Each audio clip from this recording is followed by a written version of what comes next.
Биздин каналга катталып, видеого лайк басып, жаңылыктар менен өз убагында кабардар болуп туруңуздар.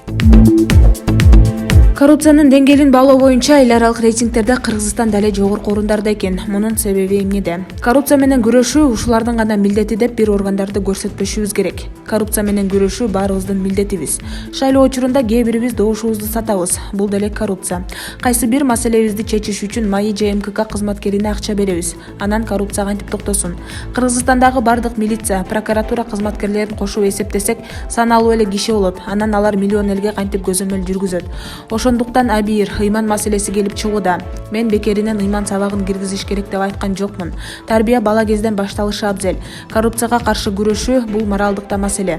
Мисалы Кыргызстанга келген даниялык бирөө пара берерин берип алып, өмүр бою кыйналдым, мен туура эмес иш жасадым, жан дүйнөм дали азапка салууда деп жазыптыр. Анда бул өтө узакка созулчу татаал процесс дейсизби?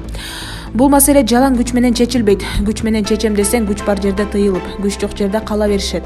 Жаш баланы деле өтө катуу кармасаң, сен бар жерде башкача, сен жок жерде башкача болот эмеспи? Ошондуктан бул ишке баарыбыз, ата-энелер, мектеп, коом дагы жоопкербиз. Коррупцияны жоюунун дагы бир жолу катары аналитикалык изилдөөлөрдү жүргүзүү керек дедиңиз. Бирок андай изилдөөнү Улуттук статистика комитети жүргүзүп, баланча министрлик коррупция жагынан алды да, түкүнчө министрликке элдин ишеними эң аз деп айтып эле келатпайбы? Алар жөн гана санын чыгарып коюшат. Биз жүргүзгөн анализ болсо, эмне үчүн ушундай болуп жатат деген суроого жооп берүүгө тийиш. Кантип чечебиз дегенге жооп ошондон кийин пайда болот.